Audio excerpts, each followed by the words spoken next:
Welcome to the Street Shaman Podcast. I am your host, Shamanic Poe, aka Potent the Rockstar, and today I'm here with lead guitarist of Hail the Sun, Shane Gann. How you doing, man? I'm good. How are you? I'm pretty good, man. Pretty good, man. You know, I know we were talking a little bit before this shit. We wasn't trying to get into anything because, that's what the podcast. Yeah, that's what the podcast is for. Like, what the fuck? So tell me, like, let's take me back all the way to the beginning of Shane Gann. Like, tell me how it started. What inspired you to pick up a guitar? Well, when I was a little boy, a tiny tot, there are a bunch of pictures of me just kind of holding my dad's acoustic guitar, walking around with it, this and that. I had a guitar of my own that I had no idea how to play, but I put stickers on it and I would just slap it around. And I was always drawn to just, you could walk up to it and just like hit it and hear the sound that it would make. And so I was always drawn to the guitar, and hearing my dad play obviously was way cool. So when I was in middle school, I asked for a guitar for Christmas, and this was after I had actually. Hold on, middle school? Like what? Like, yeah. What grade was this? So when I was 10, I asked for, and I guess that's like sixth grade. I asked for a drum kit for Christmas, and my parents were really nice, and they hooked me up. They got me this like beginner drum kit, and the mistake they made is they got me a book. They expected me to learn how to play drums from a book as 10 years old.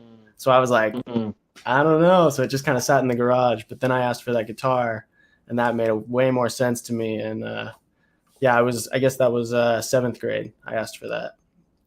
Okay. Santa was nice. Got me that Squire plaque. You got a Squire? Mm-hmm. That was number one. Okay. Yeah. Okay, so that was your first one. So we all start there. So what inspired you though, outside of like just smacking it and hearing noises? Because I could smack it. I love all noises. I can make fucking noises off this fucking countertop. But at the end of the day, like, what made you say, all right, this is me. This is who I am. This is what I need to be doing. See, that's the question I came on here for, or one of them.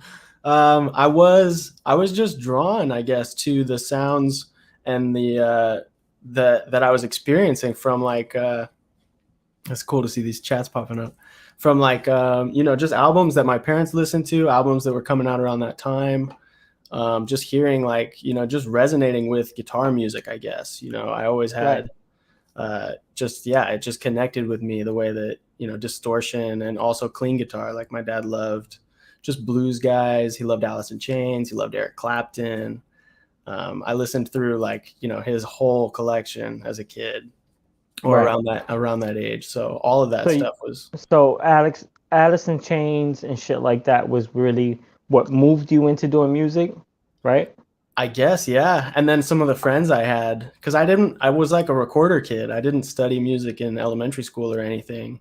I had I was pretty all over the place. I did sports. I did a little bit of everything. But yeah, once middle school rolled around, like a lot of the friends that I sort of like, I couldn't tell why I connected with them so well. But as time went on, it was like, oh, it's because we're all kind of like music minded or art minded or something like that.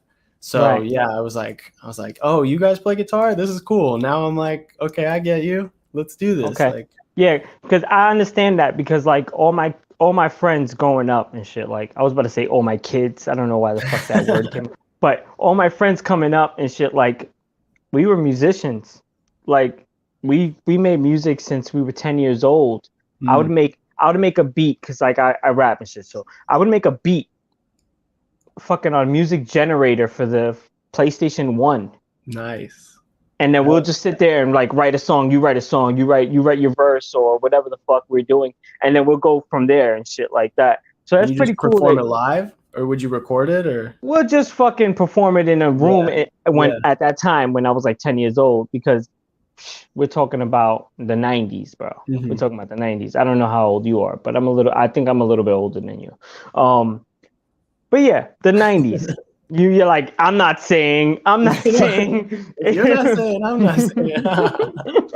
No, I think people know I'm 33. I'm about to be 34 next month. But I'm 31. Okay. Or So you're not. I turned 32. 32. Okay. So you're not that much fucking younger than me as I thought. I thought you was like 27ish. Well, but yeah. But yeah, that's how I got into this shit. I was just making music. I loved hip hop. That was my thing. Nowadays, I'm more into like, I'll listen to like post-hardcore, pop punk, emo stuff. Like 90% of it is that. Even though I go in, I'll be like, yo, fuck out of here. I'll rip you and I'll start rapping some shit. But when I listen to music, I like to listen to things that actually fucking move me in a way that I can be brought to tears, like, or I can like, damn, I feel that shit. Like, Entertainment Liars, that shit, that's one of my favorite songs right there. Thank you. It's one of my favorite songs. And it's like, my guy, you was a part of that. I was. He's like, I was. I don't know. I was there. Maybe I was there. That's how I am when I make shit. I'll be like, when I make shit people like, I'm like, I guess I was in that room when that was made, even though I made the whole fucking thing. Right? Yeah. I vaguely remember that whole creative process. Right. So how did the band come together? Because you guys been together since 2009, right? Mm-hmm. Yeah. The same band. Yeah, exactly. 4 members. We started then. We were lucky, just like you said, you had some friends growing up that made music. 2 of the guys who first started Hail the Sun, grew up together. So they knew each other from like middle school on, and they were playing in bands in high school and all of that. They played in like a death metal grindcore band. Of course. And yeah, right. And I got in touch with them through a friend just when I was like, I saw this poster for a Battle of the Bands, literally. Like in the dorms, freshman year of college. I was like, there's a Battle of the Bands. It was like a week later or something. I was like, how did I miss this? I want to do it. And what kind of sorry to cut you off. What kind of Battle of the Bands? Like Ernie? No, it was like, it was very local. Like it was put on by the college or the like student housing department or something like that. It was pretty like campus level, but it was like, I mean, fuck it. Let's try this thing. Let's see if we can put something together in a week. So I just reached out to some friends who said they knew a drummer. And so I got in touch with Donovan, the drummer and singer of Hail the Sun. And yeah, everything kind of came together right after that. Our bass player was my next door neighbor in the dorms. He lived like right on the other side of the wall, and I would hear him playing bass. So I knew this guy's got chops. He's pretty good. So, and then obviously the other guy, Eric, was Donovan's friend from playing up in bands. So the whole thing just clicked. So how did that? I'm sorry, because I do that a lot. That's a Jersey like East Coast thing where I'm just like, I'm trying to talk over somebody. I'm sorry. So you meeting Donovan and him being a drummer singer, like what went on in your mind? Like, wait a minute, we got a dude that wants to play the drums and he wants to sing too. He wants to hit all the notes and hit all the fucking drums at the same time. Like, what went through your mind? It kind of shocked a lot of me, but it was the kind of thing where, like, again, it was like a week away. So, and he was down. That was the other exciting thing, was like, I talked to this guy and he was just like, I want in. And that alone was like, sweet, I found the right guy. I didn't even think about vocals at that point, but then he started being like, so what are we going to play? And then it came together that we wrote one song, or we played one song, 2 songs that he had written. Or no, yeah, one song that he had written, one little like interlude sort of instrumental thing that I had written, and then one song that we wrote over the course of that week, and I sang. So it was kind of like, it was just like a tryout. Like, it was Shane, I'm sorry. Yeah, I'm sorry. Please. So you are you singing? Like, do you have a mic when you get on that fucking stage? Yeah, when we play live, I do a lot of backups. I do some of the screams, and yeah, just some harmony stuff. But I grew up, like, I did choir in elementary school, and I took a liking to it, but I kind of bailed. I had like a lot of interests and a lot of things. Music took a backseat until high school. But yeah, I enjoy singing, and I plan to do even more. Like, the longer I've been in this, I'm like, man, I should just start singing some stuff. So right. So who's writing the songs though? Or is it you? Is it Donovan? Is it like both of yous? Or because it seems to me that you like put the band together in some sense, like how you saying here. If you really want to give me that credit, I guess I should take it. I don't know. No. I feel it, but but yeah, the writing process has been. So then I should say, Hail the Sun's like real formation was after that Battle of the Bands, because I should clarify, Eric actually was not there for that Battle of the Bands. It was just a 3-piece, me, John, and Donnie. And Eric was down in Southern California for the semester. He was like back and forth from where we went to college. And when he came back, me, him, and Donovan had like a 3-person jam sesh at my apartment at like midnight, and like on, I think it was Valentine's Day Eve or something, like just like this perfect, like it was mysterious and we weren't sure what to expect. And then like all 3 of us were just playing. Donnie was on bass for that. And everything we were playing was just like, oh, damn, I've never messed with other guys like this. And it just felt like, okay, these guys should probably just make music together. Right. So it felt right. Yeah. It felt right. Yeah, exactly. Yeah. So now, yeah, that's kind of how it's continued. For the most part, it's at least the 3 of us. That's like the minimum to write a Hail the Sun song. And then if we can have John there and do the whole thing live, that's ideal to have all 4 of us able to jam out parts. But we've written a lot of songs, just me, Donnie, and Eric. And sometimes I'll write a song alone. Sometimes it's a combination of those 3, but they're the 3. Like writing a song, you're talking about more the instrumental or actually just the lyrics and everything involved, like as far as acoustically or some shit, and then you just present it to the band. How do you do it? Yeah, I don't write for Hail the Sun, especially. I don't really write very many lyrics unless I like kind of am feeling it. Like there's a couple of songs, Cosmic Narcissism off of Wake was one where I was like, I have this idea about just, it was kind of an existential, like, do we fucking matter kind of thing. And so I had a few lines going into the writing for that. And then I had basically, the entire skeleton instrumentally, including like bass parts and some of the parts for other people to play, drum parts, I'll write. So it depends, but I definitely have always written for everything if I can. Yeah. Okay.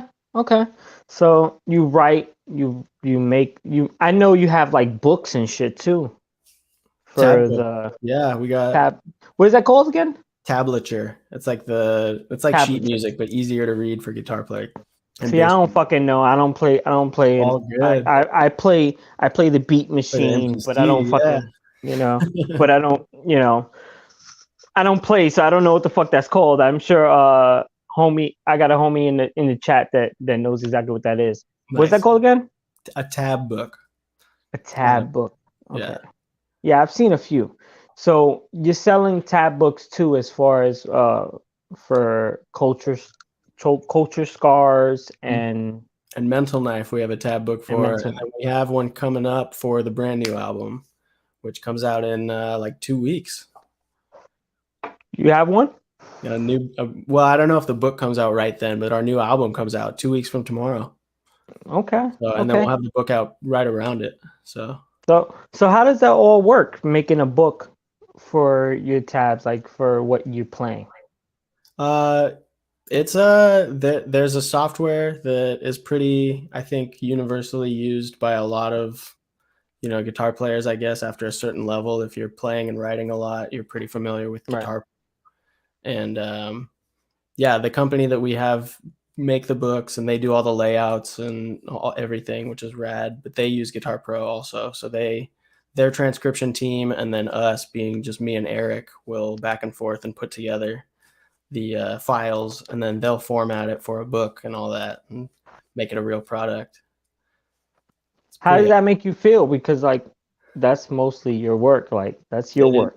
It is very gratifying, and it's just fucking cool to have like I grew up going to Guitar Center and like looking through like, oh my God, I should buy one of these books, but which book?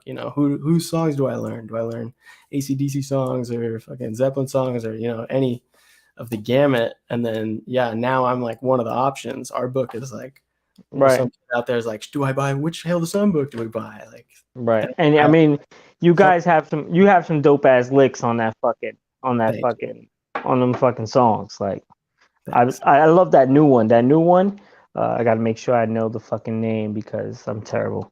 Made Made Your Mark. Is that it? Mark. Yeah. Made Your Mark. That shit's hard. That Thank shit's hard, man. Thank you. I love that right there. I love that right there. So what let's get into some questions. What is touring like for you? What has touring been like for you? Have you had any bad experiences? Have you had any good experiences? Can you divulge on some of those for me? I could go into a lot of different of those experiences.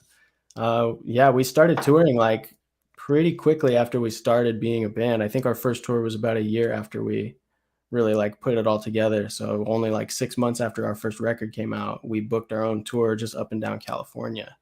And since then, since 2010, we've toured consistently like 2 to 3 times a year at least. And until obviously the COVID thing happened. But you know, like, yeah, we were out and about. We did Warped Tour a couple of times. We went to Europe or the UK. We went one time so far. And, you know, we love charging and getting out there. But as far as like bad experiences, good experiences, all of that, the first bad one that comes to mind for me is like, I used to just be so fucking forgetful on tour. I would leave stuff at home that I was supposed to bring on tour, and then I would have to buy it. Shane, that's who you are? That's who you are? You're the guy that forgets things? Was. I really, yeah. You learned, huh? I definitely did. It took a while, but yeah, like phone chargers, jackets, just dumb stuff. Like looking back, I'm like, man, how did you not know? But it's hard, I guess. Like I will to defend myself in this moment. You know, like you're literally traveling constantly. You're never in one place for more than like 12 hours even. So, you know, if you just kind of have to like learn to constantly be dummy checking yourself and know that everything is, you know, where everything is, I guess. Yeah. Like that's been a thing. That's been a thing for me for a long time. I've been traveling since I was like 16. I had to go back and forth from Pennsylvania to Jersey. So I constantly had to make sure like I created a system when I was a kid, like money cards go in this pocket in the front, not even in the back, in the front. Yeah. You keep the money in the front and the cards in the front. Yeah. Right. It goes in the front. And then, you know, I keep this bag. And then when I'm traveling, I'll open up the bag. Like even on tour, I'll open up my bag and be like, all right, I got my things here. Like I get real anal about it. Like I get real obsessive about it. I'd be like 3 hours later, I'd be like, do I still have that? I go into the back. Do I still have that in there? Because it, you know, like you're traveling from state to state. I don't know what the fuck. I'm gonna miss something from, you know what I mean? Like I'm gonna leave something in Michigan. I'm gonna be mad about it in Iowa. Like I can't do this. You know what I mean? I'm sure you dealt with it because you obviously said. Yep. So what kind of things did you leave? The worst thing I ever left was, yeah, I mean, it goes back like, yeah, in the beginning it was dumb stuff, phone chargers, like, well, I guess I left some credit cards at bars, you know, like, oh, I forgot to close my tab in a different state. What? Like, so then I have to go get like a temp card. I have to like lift over to a Bank of America and shit in Georgia. Like, but then the worst thing I ever left was just this really nice jacket that my girl had bought for me. It was like a year before. And it was like, it just slipped my mind. Literally the last day of tour. Like there was that part of me that where'd you leave it? Probably just in a green room at a venue. Probably just draped on a chair. Some dumb stuff. A brand new jacket too. Somebody took that shit, was wearing that out. For real. You know that they were. Like, oh, you think this was? Doesn't matter. It's mine now. So let me see if I got some questions. I got plenty of questions, actually. So how many hours do you spend with your guitar a day? Because like right now we had to move this shit to, for me it's 10:49 at night. And like I feel like I'm an old geezer. I go to sleep. At 11 usually. Okay. Excuse me. Even you up to bed. So, right. So I had to be game for this. I had to like take a little nap in, you know, midday, and it's still not working. I'll tell you, this is still not working. So how many hours do you spend with that fucking guitar? I guess about probably an hour and a half to 2 hours a day at least, I would say. Like just between noodling on different things and then like kind of a regimented practice for at least a little bit. I try and make sure I just sort of exercise in a way, get like a real sort of like, I'm going to try and get a little better at this today or learn this thing from this band or something. And then, yeah, sometimes I have to use my guitar for my job. So if that's involved too, sometimes I want Your job. Shane, don't call it your job. It is not your job. I got a job and my band is a job. You got a job? I have a job, yeah. I work actually for Ubisoft, the video game company. Yeah? Yeah. So you go over there and you fucking hit them with some licks for Ubisoft? I wish I was writing like that. I should write some licks for them. But I've worked for they have a game called Rocksmith that's actually, it's like, it teaches you how to play guitar. You use a real guitar and you play plugged into like your Xbox or your PC. Right. And yeah, they're like, you know, every song is legitimately transcribed by the people. I used to be one of the transcriptionists, and we would like build all the levels so that when you first start playing, you're only playing like one note every once in a while. And then you basically start getting all the notes. My guy, that's something you should be putting on your Instagram in bold fucking caps. Yeah. Yo, I did shit for Ubisoft. What's up? What's good? Definitely. That is definitely a point, man. Thanks. That's definitely dope.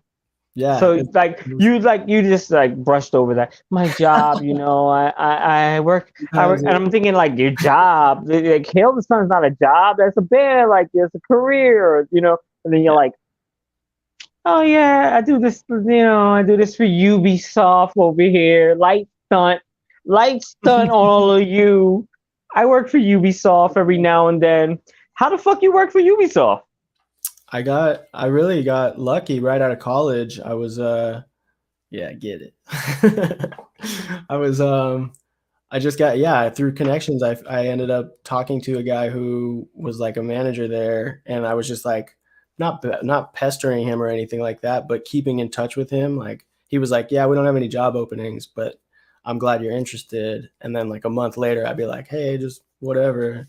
And then after a while, he was like, hey, yo, we got interviews coming up. You want in? And it just worked out really perfectly. Like, I mean, because I grew up, you know, I said I skipped over some years, but when I was in high school, you know, playing guitar, I was like diving into guitar, and I was basically learning songs by ear and like figuring them out and putting them into the computer basically to hear it back to make sure I was getting it right.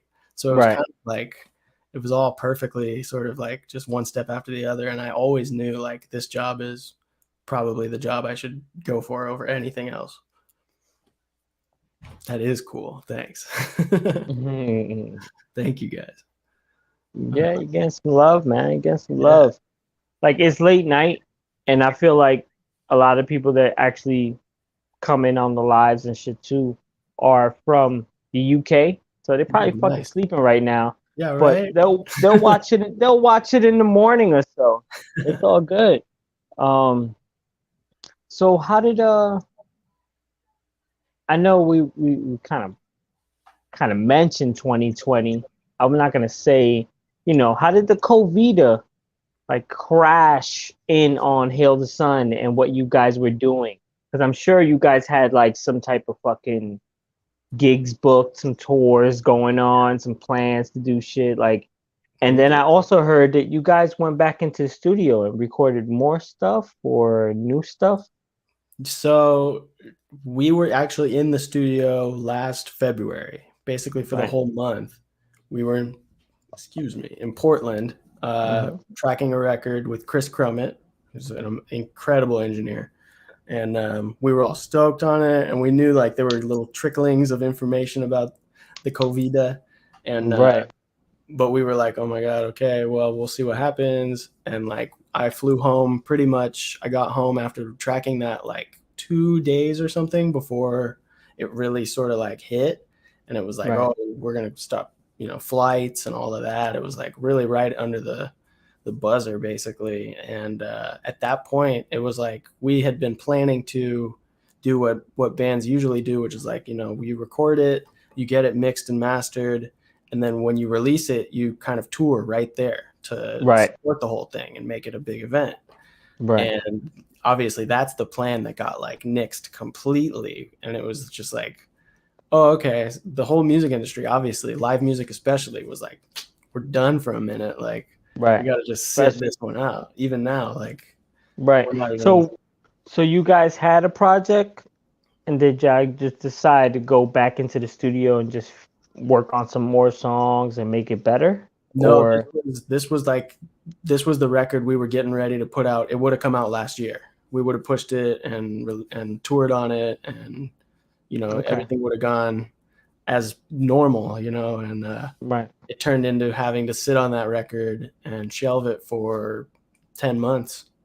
And we just started releasing music from it this January, and it comes out next week or 2 weeks from now. So it was just like, it literally was just like, it put pause. It was like, hold up, you guys are doing great. You did all the right things, but hold up, we'll pick it up in a little while. Right. So what is the plan now? Are you guys planning to do tours? Are you looking 2021 for tours and shit? Yeah, we're planning for sure. I mean, we've been planning the whole time. We just kept pushing it, obviously. But yeah, we have plans right now. We're hoping to get out in the fall and go around the States again, all things permitting, and, right. Good luck, I guess, world. But... right. So I know you guys you possibly have dates already, but you are not ready to announce them or whatever. Yeah, not yet. Sorry. Got you. No, I got you. Let me see here. Have you ever done psychedelics, Shane? Oh, are you able to talk about that, or is that not in your your deal? I don't think I have any deal, and it's I think it's allowed to say that I've tried them at least. Yeah, I have dabbled. Okay. So what did you dabble in? What did you dabble? I've dabbled in acid only once or twice, maybe twice. Yeah, twice. Maybe twice. Right. Maybe twice. Maybe twice. Right. And then I have done mushrooms as well. Oh, you've done some mushrooms. Of course, you've done some mushrooms. You're in Cali, right? I actually moved to Arizona in November, but I'm pretty close to Cali, and I'm still a Cali boy, I guess. I don't call it that. I don't know why I even said that. I feel really bad that I said that. Where do you live now? I moved to Phoenix. Oh, you're in Arizona. Yeah. But you're saying you feel like you're a Cali boy? Don't ever say it. Yeah. I said it because you said it. But yeah, no, I'm California born and raised. I can't really get that out of me. Although I think I'm a what would you call it? A citizen of the world, man. That's how I like to call myself. I like to be like, I'm a citizen of the world. Where are you from? Earth. Exactly. Don't ask me all these different things. So you've done some psychedelics. How's your experiences been on them? Like, have you done some psychedelics where they altered the way you thought about life in the world? Yeah, I would say yes, absolutely. I don't know if you can. I mean, if you do it in a way where it doesn't do something to you, maybe I don't know if you did it right. Right. But yeah, I would say, yeah, mushrooms changed me completely. It like really set me straight, I would say. My scattered self kind of like figured some shit out that I don't think I ever would have seen in a without the help. So right. So what was it though? It was a few different things, but I think the biggest thing I took from it was just like slowing down and not paying attention so much to time, I guess, in that obviously you kind of can't when you're in it. Mm-hmm. And yeah, just sort of like, if you need to sit down and like stare at a bush or a river or something, like let yourself, for as long as you want to, let yourself just sort of flow with nature a little bit more than, letting your schedule and life kind of dictate how you're going about all your actions and shit like that. It really, it was like the first time I felt like released, I guess, from that sort of shackle. I feel like society fucking holds on us. Right, because Not it's that like we do it to ourselves, but we do it to ourselves, but don't they nudge us a little bit? I feel like we've been nudged. We've been nudged. You know, like everybody's like, you gotta go hard. You gotta do it, so that everybody gets into like hustle culture. Yeah. Or they'd be like, that's not appropriate. That's not right. We should do. So then people get into cancel culture. You know what I mean? So we get nudged. We definitely get nudged, and I think that was kind of like what you guys were talking about with the culture scars and shit. Mm-hmm. Yeah, right. We've covered a lot of that. We talk about those things on a few records, but that record especially had some. The name of that album was just talking about how sometimes culture literally just accidentally scars people, like the things that are totally normal in society's standards. Some people just kind of get tossed in the grinder of that. Right. So, right. If you don't fit in a certain box, then it's like, or you misstep one time or something. Yeah, you just end up at the wrong party or anything. Right. You're not if you don't fit in a certain mold, like you're just gonna be shamed by like a big group of people. Yeah. And if those are the people that are like directly connected to you, whether it's family or friends or some shit, it's gonna fucking be hell for you. Mm-hmm. Right? Exactly. Yeah. Exactly. Yeah. You fucking get it. Oh, so I was looking through your fucking. I don't think it was yours. I actually think it was actually Suffer, the band Suffer, which you're also a part of, right? Yes. You guys, or you left a post, or they left a post. I don't know what's going on over there, so I don't know if it's you pulling the strings or not.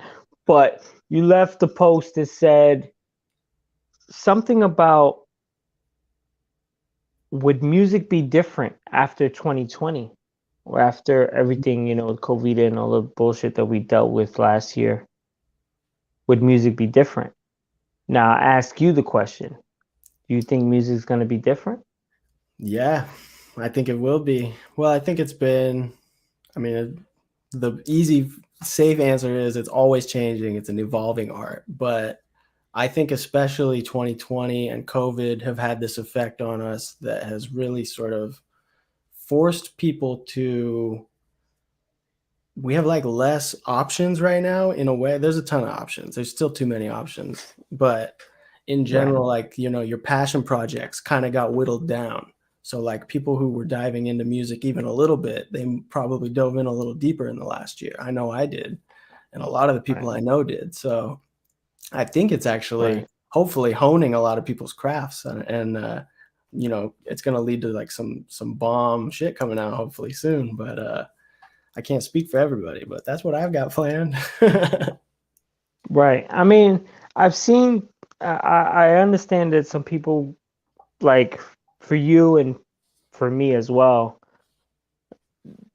all the shit that happened changed my life, but I feel like for the better. Like it's been like terrible things is happening in the world, and somehow it lit a fire off, on my ass, and was like, all right, motherfucker, you gotta get going, you gotta start doing shit. So then I started doing shit.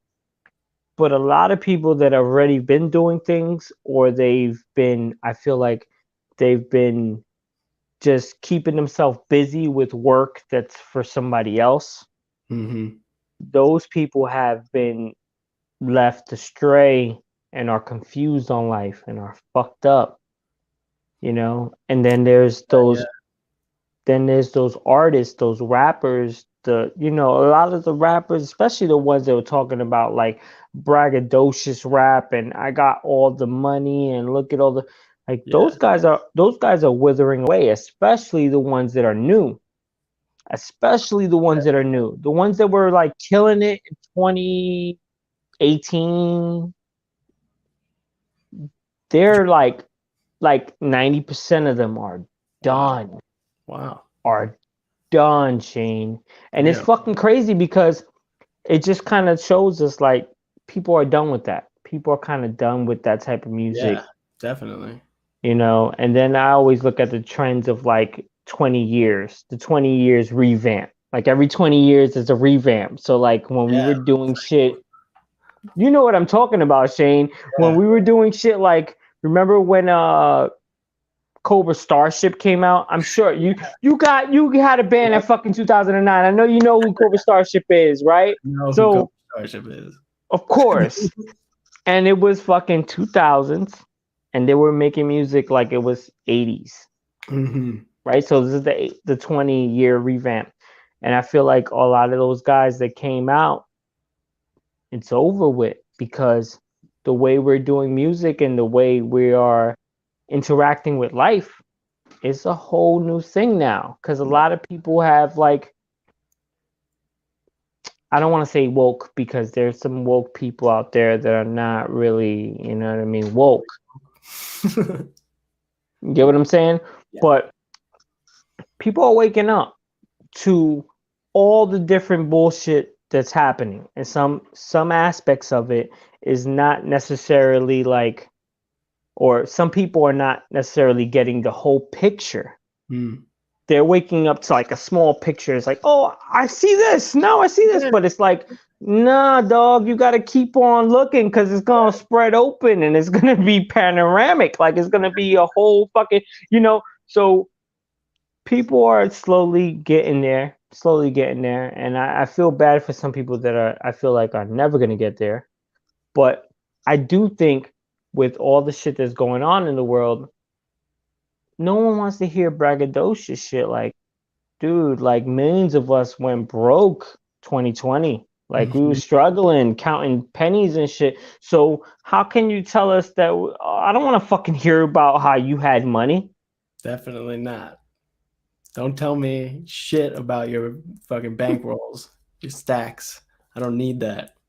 I need to hear Right. about your struggles these days. I definitely feel you. Like, yeah, I think it's not even just in the rap game, but even in the the indie scene or the rock scene. Everywhere is Right. gravitating towards like just I would say hardships, I guess. And Right. like that's what people are into right now because that's what we are literally in. Like it's kind of Right. cool to see, especially, you mentioned my band Sufferer. That band's whole MO is anxiety and depression awareness and mental health, I guess I would say, and Right. things that people suffer from. And yeah, it's like it's cool to see like more bands doing more for that and acknowledging a lot more of that. Even up to like Taylor Swift is writing songs about how she's not just like heartbroken, but different types of sad, more like depressed sad type shit, which is, I never thought I'd be like, hell yeah, Taylor, but Well, don't do that because the Academy is, well, William Beckett from the Academy is, he wrote for Taylor Swift like back when she was about to get on a, okay. I'm a big Academy is fan. I don't know if you know who who the Academy is. Yeah, I knew them for Never sure. dove in, but yeah, that was like one of my top bands and shit. Nice. But yeah, man, Taylor Swift, she goes from the heart for the most part, Yeah. and that obviously we have to like play that game and like, all right, what's popping right now? What's lit? All right, let's do something in that vein, but at the same time, not. I know your band doesn't do that shit. You guys stick to the script and put out that fucking music, and I appreciate you, but me, I don't.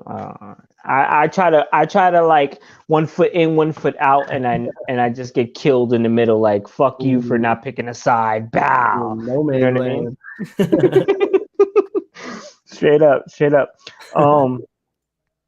Let me see what else I have for you, man. I think, yeah. Let's see. No, I think I do have some. So, how do you feel about the culture right now? You came in 2009, right? Yeah. And I remember 2009, bro. Like I was doing like shows and I also worked at FYE in 2009. So I remember what that time was like, and that was like a prime time for the culture, for the scene era.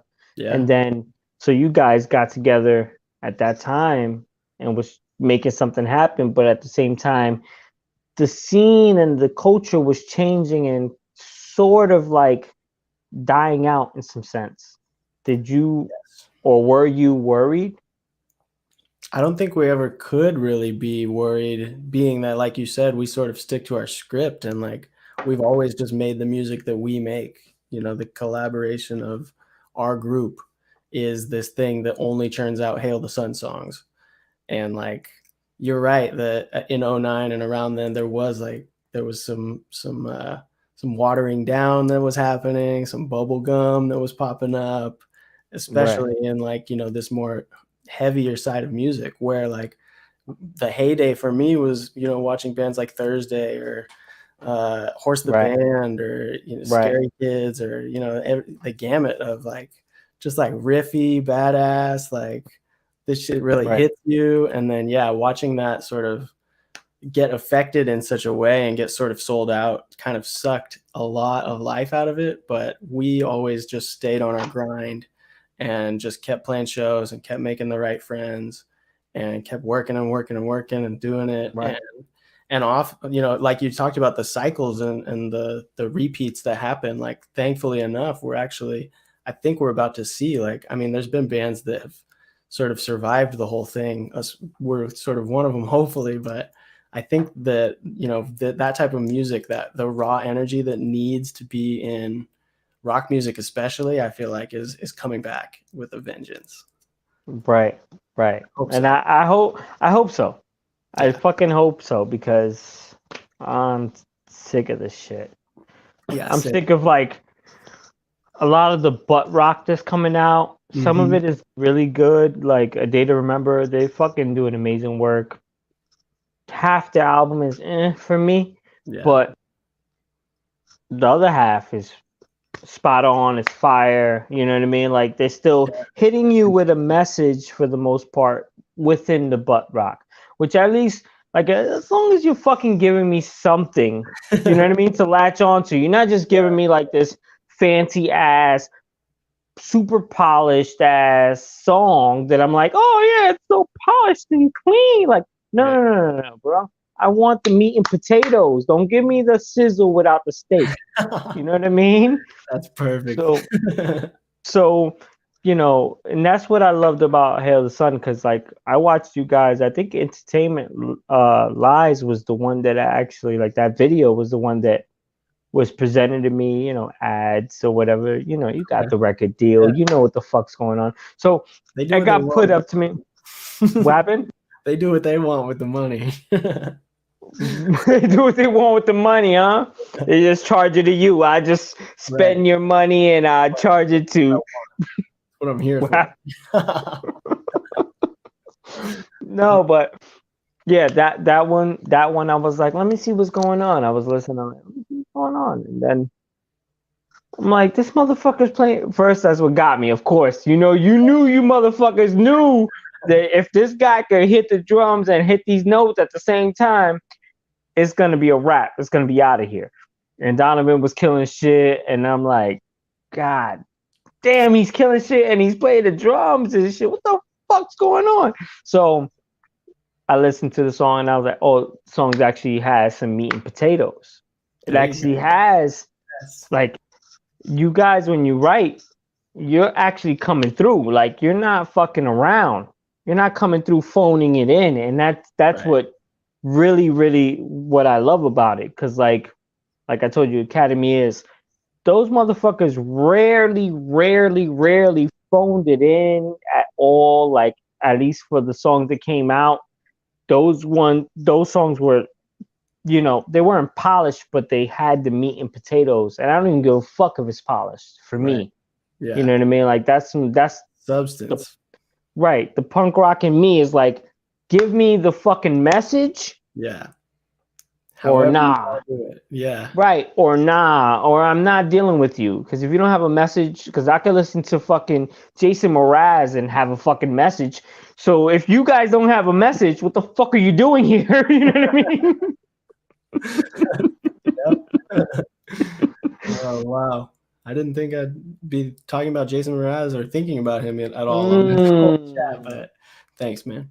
You don't like Jason Mraz? No, What's wrong with Jason Mraz? I got nothing wrong with Jason Mraz, but Yeah, I didn't expect Potent to be popping his name off. Jason Mraz is top 5 for me, bro. Nice. Okay. Top 5. Like that guy, he writes beautiful songs. He writes fucking soft rock, hip hop type songs too. Like he kills shit. Anyway, so we went through the future plans. We went. How do you? Okay, let me ask you. Let me ask you this question, and then we can kind of end right here too. As soon as we finish. What is cancel culture? How do you feel about that? Oh man, you gotta end it like that. I'm down. Okay. Cancel culture is, well, we kind of touched on it. I kind of there you go. Some steak. I want some of that. But yeah, like you talked about people getting nudged, and that for sure, like you said, cancel culture was like a wave, like a trend in a way, and still kind of is. There's a long tail to some of these waves, and I don't know. It's such an open-ended conversation, and obviously it's a pretty touchy subject. But in general, it's my honest to God answer, as far as like what I feel about cancel culture, is that it's just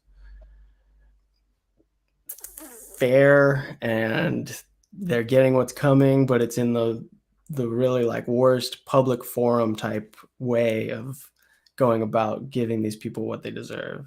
Right. It's hard to watch, I guess. My only problem with that, is that some people definitely deserve what they're getting.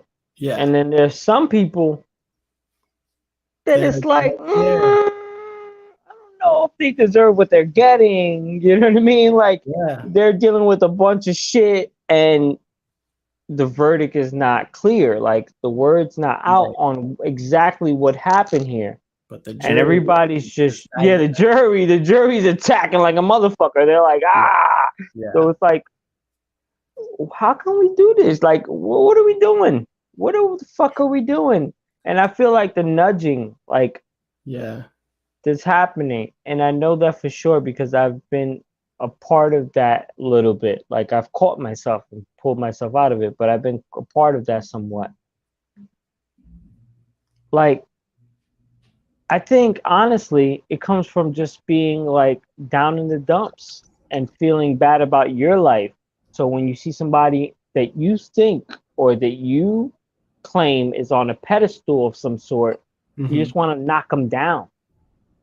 I definitely agree with that, at least in part. I mean, I feel like that competitive nature of us, like, that king of the hill mentality definitely has a bit to do with it. Like, 100% at all, I want to chop your legs out and let you fall. Like, let's see you save yourself, basically.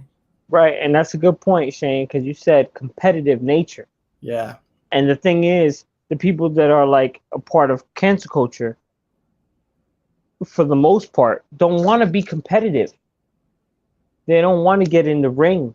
They don't want to have to battle in that arena. They don't want to have to say, yo, I'm a pretty good, like you, like, I'm a pretty good fucking guitarist. Check out my shit, bro.